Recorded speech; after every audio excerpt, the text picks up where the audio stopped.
ተነስተልኝ ክብራን ተመልካቾቻችን ከኢሳት ነጻ አያዝ ሚዲያ የሰዓቱን ዜናዎች ይዘንላችሁ ቀርበናል። ከሰዓቱ ዜናዎች ጋር ትግስት ተስፋዬ ነኝ። አብራችሁን ነው።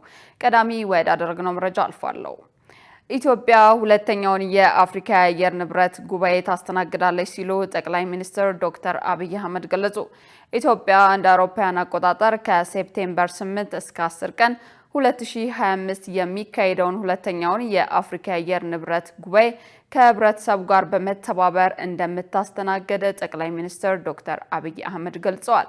ጠቅላይ ሚኒስትሩ በማህበራዊ ትስስር ገጻቸው ባጋሩ ጽሑፍ ምድረ ቀደምት ኢትዮጵያ የምታስተናግደው ጉባኤ ትኩረቱን በአረንጓዴ ውይይቶችና ተግባራት ላይ እንደሚያደርግ አስታውቀዋል። ጉባኤው ለአፍሪካ የአየር ንብረት ስትራቴጂ ቁልፍ የሆኑ በተፈጥሮ ላይ የተመሰረቱ መፍትሄዎች የሚተዋወቁበት መሆኑን አስፍረዋል። በተጨማሪም ጉባኤው አፍሪካን መልሶ አረንጓዴ የማድረግ የአህጉራትን አንድነት የማጠናከር ዓላማን የሚያራምድ መሆኑን አመልክተዋል። የክረምት የአረንጓዴ አሻራ መርሃ ግብሩን እየጀመረች ያለችው ኢትዮጵያ ለዚሁ ያደረገችው ዝግጅት ለተግባር የአየር ንብረት ለውጥ መፍትሄዎች ያላትን ቁርጠኝነት የሚያንጸባርቅ ነው ብለዋል። ማድረግ የሚገባንን ነገር ግልጽ ነው። በተፈጥሮ ላይ መዋለ ንዋይ እናፍስስ፣ ውጤታማነታቸው የተረጋገጡ መፍትሄዎችን በስፋት እንተግብር፣ ስነ ምህዳሩ ኢኮኖሚውን የሚመራበትን ሞዴል እንከተል ብለዋል። ኢትዮጵያ የጉባኤው ተሳታፊ እንግዶችን ለመቀበል ዝግጁ መሆኗን ጠቅላይ ሚኒስትሩ አስታውቀዋል። ምሁራኑ አሉን የሚሏቸውን አጀንዳዎች በቀጥታ ለሀገራዊ ምክክር ኮሚሽኑ እንዲያቀርቡ ምቹ ሁኔታዎች መፈጠራቸውን የኢትዮጵያ ሀገራዊ ምክክር ኮሚሽን አስታወቀ። የኢትዮጵያ ሀገራዊ ምክክር ኮሚሽን በምክክር ሂደቱ ዙሪያ ግብዓት ለማሰባሰብና ይበልጥ ተቀራርቦ መስራት በሚቻልባቸው ሁኔታዎች ላይ ከምሁራን ጋር እየተወያየ ነው። በመድረኩ የኢትዮጵያ ሀገራዊ ምክክር ኮሚሽን ኮሚሽነሮችና ምሁራኖች ተገኝተዋል። በመድረኩ የመክፈቻ ንግግር ያደረጉት የኮሚሽኑ ኮሚሽነር መላኩ ወልደ ማርያም እንዳሉት ሀገር ለሀሳብ ልዩነቶችና አለመግባባቶች መንስኤ የሆኑ ጉዳዮችን በመለየትና በመመካከር ሁሉን አሸናፊ የሚያደርግ ውጤት ላይ መድረስ የሚያስችል እንቅስቃሴ በማድረግ ላይ ናት ብለዋል። ለዚህም የምክክር ኮሚሽን ተቋቁሞ በርካታ ተግባራት እያከናወነች እንደምትገኝ አስረድተዋል። ምሁራኑ በምክክር ሂደት በንቃት መሳተፍ እንደሚገባቸውም ገልጸዋል። ምክክሩ እንደ ሀገር የሚጠበቀውን ውጤት እንዲያስገኝ የምሁራን ሚና ጉልህ መሆኑን ተናግረዋል። ኮሚሽኑ ምሁራኑን በምክክር ሂደቱ እንዲካተቱና ንቁ ተሳትፎ እንዲኖራቸው የተለያዩ ጥረቶችን በማድረግ ላይ ይገኛል ነው ያሉት። በዚህ ምሁራን በአጀንዳ ልየታ ህዝባዊ መድረኮች እንዲሳተፉ ሁኔታዎችን ከማመቻቸት ባለፈ አሉን የሚውሏቸውን አጀንዳዎች በቀጥታ ለኮሚሽኑ እንዲያቀርቡ ምቹ ሁኔታዎች መፈጠራቸውን ጠቅሰዋል ሲል ኢዜአ ዘግቧል። 3504 ኢትዮጵያውያን ከሳውዲ ወደ ሀገራቸው መመለሳቸው ተገለጸ። በሳውዲ አረቢያ በአስቸጋሪ ሁኔታ ውስጥ የነበሩ 3504 ኢትዮጵያውያን በዚህ ሳምንት ወደ ሀገራቸው መመለሳቸውን የሴቶችና ማህበራዊ ጉዳይ ሚኒስቴር አስታውቋል። በሳምንት ውስጥ በተደረገ 9 ዙር በረራ የተመለሱ ዜጎች 2 ወንዶች ሲሆኑ ከተመላሾች መካከል 54 ዕድሜያቸው ከ18 ዓመት በታች የሆኑ ታዳጊዎች ይገኙበታል ተብሏል። በአራተኛው ዙር በአስቸጋሪ ሁኔታ ውስጥ የሚገኙ 50 ሺህ ዜጎችን ለመመለስ ታቅዶ ከመጋቢት 3 ቀን 2017 ዓ.ም ጀምሮ በይፋ መጀመሩ ይታወቃል። በዚህም እስካሁን 46428 ኢትዮጵያውያን ወደ ሀገር ውስጥ መመለስ መቻላቸውን ሚኒስትሩ በማህበራዊ ትስስር ገጹ ገልጿል።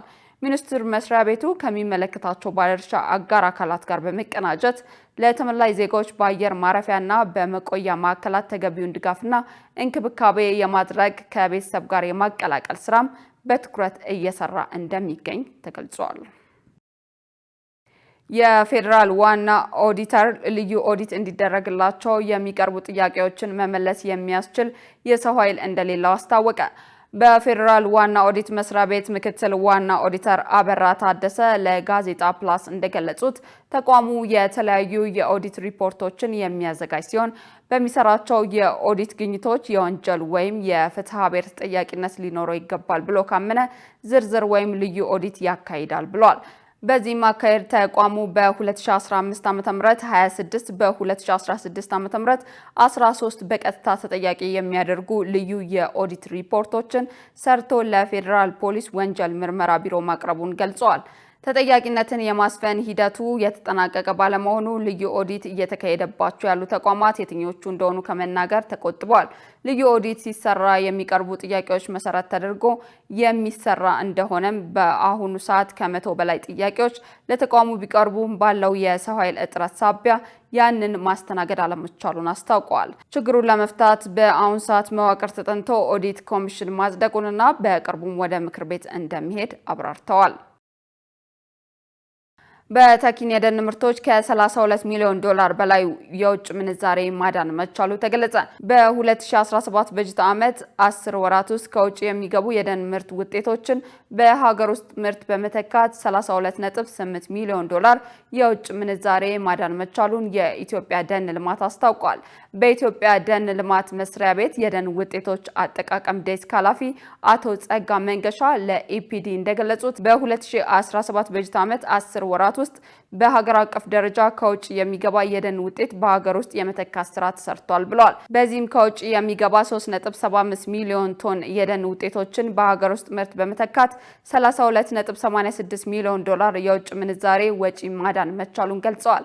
በተመሳሳይ በ2017 ዓ.ም 9 ወራት ደግሞ 7842 ቶን የተለያዩ የደን ውጤቶች ለውጭ ገበያ መቅረባቸውን ጠቁመው ለውጭ ገበያ ከቀረበው ምርት በድምሩ 1.42 ሚሊዮን የአሜሪካ ዶላር ገቢ መገኘቱን አመልክተዋል።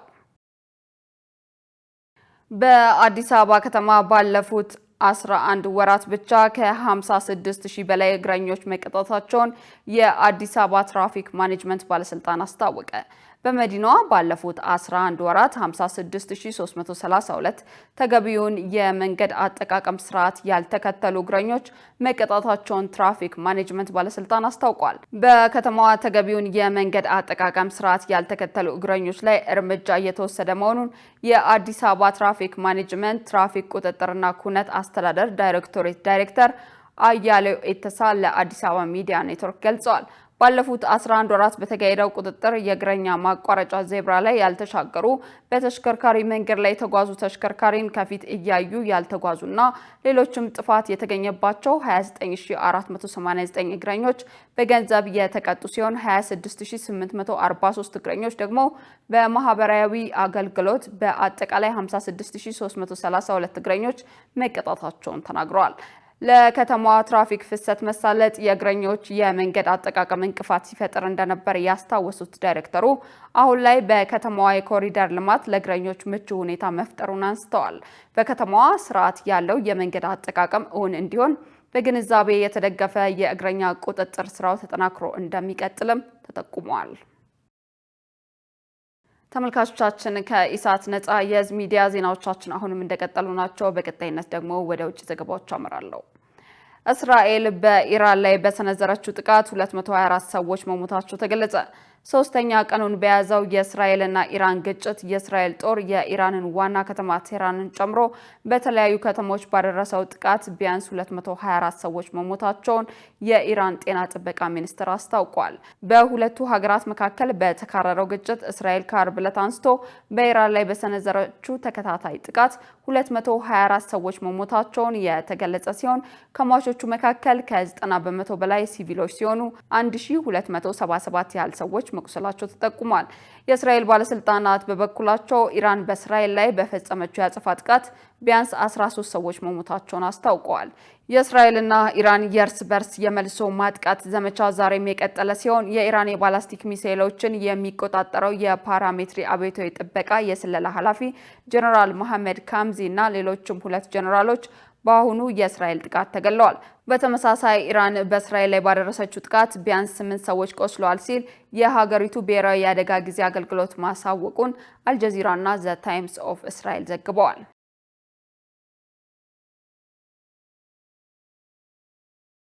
ፕሬዚዳንት ዶናልድ ትራምፕ ባይቃወሙ ኖሮ አያቶሎ አሊ ኻሜኒ በእስራኤል ሊገደሉ ነበር ተባለ።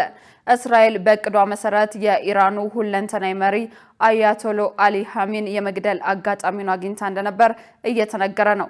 ነገር ግን ዶናልድ ትራምፕ አግባብ የሌለው ውሳኔ ነው ሲሉ በመቃወማቸው ሁሉም ነገር ሰላም ሆኗል ተብሏል።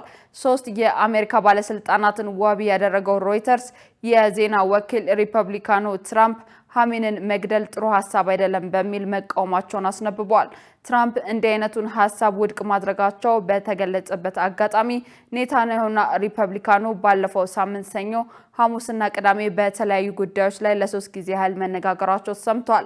በአሜሪካና ኢራን መካከል ግን ምንም አይነት ቀጥተኛ ንግግር ባለፈው ሳምንት እንዳልነበር ተገልጿል። ዶናልድ ትራምፕ በትሩዝ ሶሻል ሚዲያቸው ላይ እስራኤል በኢራን ጥቃት ስትሰነዝር እውቅና አልነበረም ሲሉ፣ ኔታንያሁ ከፎክስ ኒውስ ጋር በነበራቸው ቃለ ምልልስ ከአሜሪካ ጋር በቅንጅት እየሰራን ነው ማለታቸው አነጋጋሪ ሆኗል። ትራምፕም ቢሆኑ የሚሰጧቸው አስተያየቶች በጉዳዩ ላይ እንዳሉበት አሳብቆባቸዋል። የአሜሪካው ፕሬዝዳንት ዶናልድ ትራምፕ ኢራንና እስራኤል ጦርነት ማቆም አለባቸው፣ ይህንንም በአፋጣኝ ያደርጋሉ የሚል ሀሳብ ሰጥተዋል። ዘገባው የሲኤንኤን እና ቢቢሲ ኒውስ ነው። ተመልካቾቻችን ከኢሳት ነጻ የህዝብ ሚዲያ ለሰዓቱ ያዝናቸው ዜናዎች የሚመስሉ ነበር። ቀሪ መሰናዶዎች ወደ እናንተ መድረሳቸውን ይቀጥላሉ። ዜናዎቹን እየመራው ትዕግስት ተስፋዬ አብሬያችሁ ቆየው። መልካም ጊዜ።